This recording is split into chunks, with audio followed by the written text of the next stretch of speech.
साथियों नमस्कार, मैं हूं नीरज पटेल और आप देख रहे हैं नेशनल जनमत। आज के वीडियो में मैं आगे कुछ कहूं उससे पहले देश के वर्तमान राजनीति के ताकतवर नेता और गृह मंत्री अमित शाह का बयान सुनिए, जो दिल्ली के चुनाव के समय में एक इंटरव्यू के दौरान उन्होंने बताया था कि हार जीत से ज़्यादा हमारी पार्टी को विचारधारा से मतलब है। वो बयान सुनिए, फिर आगे इस पर चर्चा करता हूं। क्योंकि मैं भारतीय जनता पार्टी का कार्यकर्ता हूं, मैं मानता हूं कि चुनाव में मेरी विचारधारा को लेकर लोगों के सामने जाना, लोगों को ज्यादा से ज्यादा लोगों तक मेरी विचारधारा को अपने तर्क के साथ पहुंचाना और मेरी स्वीकृति का जो बेस है इसको वाइड करने का प्रयास करना। चुनाव बहुत सारे दलों के लिए सरकार बनाने के लिए, सरकार गिराने के लिए होते हैं। Bharatiya Janata party ideology based party है। हमारे लिए चुनाव हमारी आइडियोलॉजी को भी एक्सपांड करने का एक मौका होता है। 3 दिसंबर 2018 को उत्तर प्रदेश के बुलंदशहर में गोकशी के शक में हिंसा भड़कती है। उस हिंसा में इंस्पेक्टर सुबोध कुमार सिंह की हत्या कर दी जाती है। और हत्या का तरीका क्या? उनकी उंगलियां काटी जाती हैं, उनके सर पर कुल्हाड़ी से वार किया जाता है। इसके बाद घेरने के बाद उन्हीं की सर्विस रिवॉल्वर छिना करके उनको गोली मार दी जाती है। घटना के इतने दिन बीतने के बाद भी सुबोध कुमार सिंह की जिस रिवॉल्वर से हत्या हुई थी वो सर्विस रिवॉल्वर पुलिस बरामद नहीं कर पाती है। लगातार केस कमजोर और कमजोर होता जाता है, जिसकी वजह से उस घटना के जो प्रमुख आरोपी थे, जो भारतीय जनता पार्टी या उसके आनुषांगिक या उसकी मानसिकता या विचारधारा वाले संगठनों से जुड़े हुए थे, वो लोग जमानत दर जमानत उनको मिलती चली जाती है। सुबोध कुमार सिंह की पत्नी तमाम मौकों पर सवाल उठाती हैं। अब एक बार फिर से शहीद इंस्पेक्टर सुबोध कुमार सिंह की पत्नी का दर्द छलका है। इस बार ये दर्द इसलिए छलका है क्योंकि शिखर अग्रवाल, जो उस पूरे मामले में आरोपी है, फिलहाल जमानत पर बाहर है। ये शिखर अग्रवाल जब जमानत पर बाहर आया था तो इसका स्वागत जय श्री राम के नारों के साथ फूलमालाओं से लाद करके किया गया था, जैसे कोई जंग जीत करके लौटा हो। आज का वीडियो ये बताने के लिए नहीं है कि शिखर अग्रवाल का नाम हाल में किस विवाद से जुड़ा था, बल्कि आज का वीडियो इसीलिए है कि आखिर वो कौन सी विचारधारा है जो नफरत की राजनीति को आगे बढ़ाती है। बहरहाल इस बार शिखर अग्रवाल का नाम इसलिए विवादों से जुड़ा है क्योंकि इसकी एक तस्वीर बुलंदशहर के वर्तमान बीजेपी जिलाध्यक्ष अनिल सिसोदिया के साथ वायरल हुई है। उस तस्वीर में अनिल सिसोदिया इसको एक प्रमाण पत्र दे रहे हैं। प्रमाण पत्र है प्रधानमंत्री जन कल्याणकारी योजना जागरूकता अभियान के बुलंदशहर के जिला महामंत्री के रूप में इसका चयन किया गया है। और जो इसको दिया गया है वो प्रमाण पत्र, उसमें एक तरफ प्रधानमंत्री नरेंद्र मोदी की तस्वीर बनी हुई है, उसमें जिन लोगों को संरक्षक के तौर पर नाम लिखा हुआ है उसमें बीजेपी के राष्ट्रीय उपाध्यक्ष श्याम जाजू, वर्तमान में केंद्रीय मानव संसाधन विकास मंत्री रमेश पोखरियाल निशंक, केंद्रीय मंत्री नरेंद्र तोमर, केंद्रीय मंत्री श्रीपद सिंह, केंद्रीय मंत्री गिरिराज सिंह, केंद्रीय मंत्री अश्विनी चौबे, केंद्रीय मंत्री धर्मेंद्र प्रधान, इन तमाम सारे लोगों के नाम लिखे हैं। प्रीतम कुमार प्रेम को उस संगठन का जिलाध्यक्ष बताते हुए उसके साइन किए गए हैं।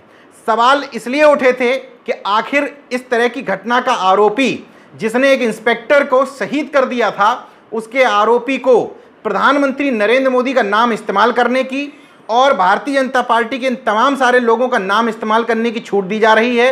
बीजेपी का जिलाध्यक्ष खुद प्रमाण पत्र बांट रहा है। जब इस बात पर बवाल हुआ, तमाम सारे विपक्षी दलों के नेताओं ने सवाल उठाए, तो पल्ला झाड़ते हुए बीजेपी जिलाध्यक्ष ने कहा कि मुझे जानकारी नहीं है, मैं केवल मुख्य अतिथि की हैसियत से गया था, उस संगठन का बीजेपी से कोई लेना देना नहीं है।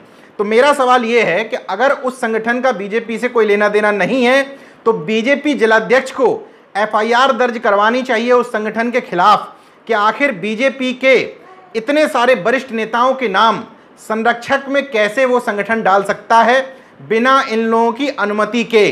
क्योंकि कानून तो ये भी कहता है कि अगर आप बिना किसी की जानकारी के उसके नाम का इस्तेमाल कहीं भी करते हैं तो ये कानूनन अपराध है।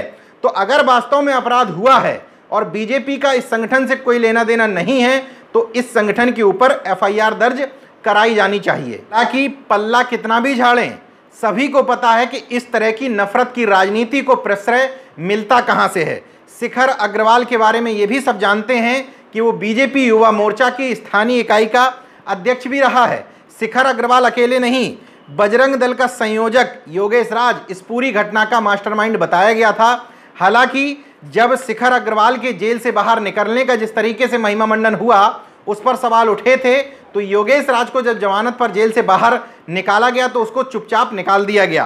पहले ये देखिए कि शिखर अग्रवाल जब जेल से बाहर आया था जमानत पर, तो उसका स्वागत किस ढंग से किया गया था। एक ही नारा, एक ही नाम, जय श्री राम, जय श्री राम। एक ही नारा, एक ही नाम, जय श्री राम, जय श्री राम।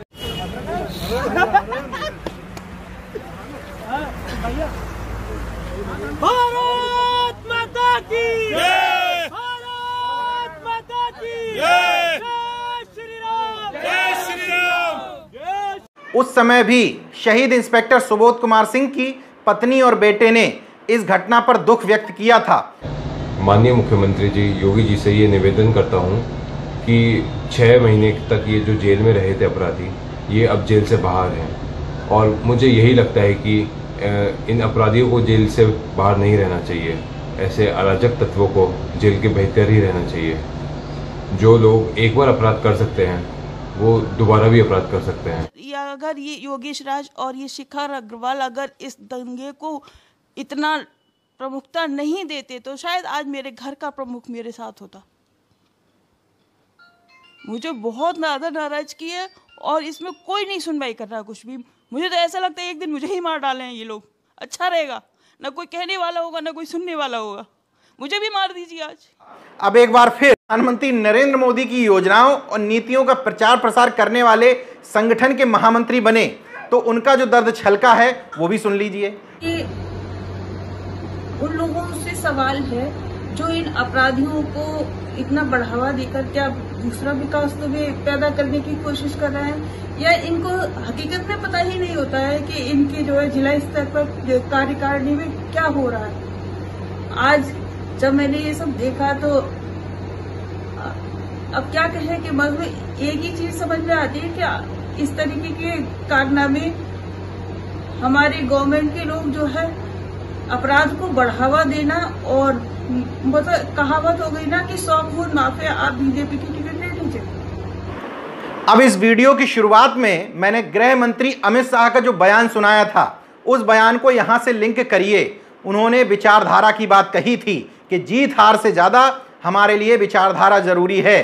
तमाम सारे विपक्षी दलों को इस बात से सीख लेने की जरूरत है कि भारतीय जनता पार्टी एकाएक खत्म होने के बाद वापस सत्ता में कैसे लौट आती है। उसकी वजह यही है, आपको वो विचारधारा पसंद हो या ना हो, लेकिन हकीकत है कि भारतीय जनता पार्टी एक निश्चित विचारधारा के साथ आगे बढ़ती है।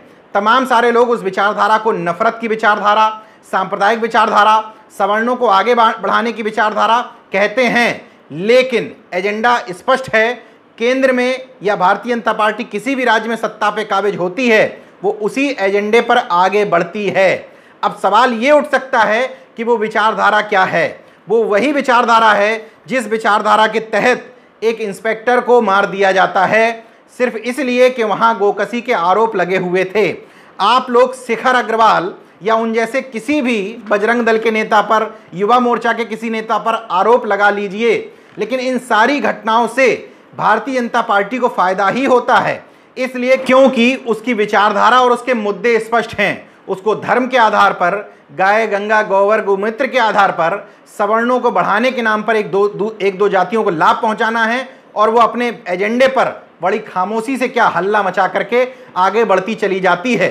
तमाम सारे दलों को इस बात से सीख लेने की जरूरत है। हालांकि उसके नफरत का पक्ष बिल्कुल मत सीखिए, लेकिन किसी भी पार्टी को अपनी कोई भी विचारधारा हो उसको मजबूत निश्चित तौर पर करना चाहिए। अब भले ही शिखर अग्रवाल को पद देने वाला संगठन बैकफुट पर आ गया हो, लेकिन हकीकत यही है कि जिस भी संगठन के साथ कट्टर शब्द जुड़ जाता है वो नफरत की राजनीति ही परोसता है।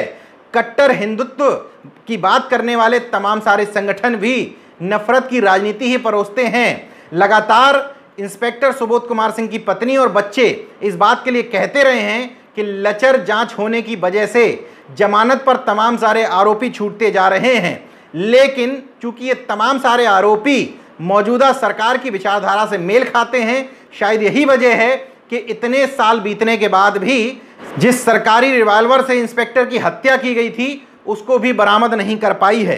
एसआईटी ने 38 लोगों को आरोपी बनाया, 5 लोगों को मुख्य आरोपी बनाया, लेकिन पैरवी ठीक ढंग से ना हो पाने की वजह से, सही से साक्ष्य और सबूत न जुटाए पाने की वजह से एक जाबाज इंस्पेक्टर शहीद हो गया।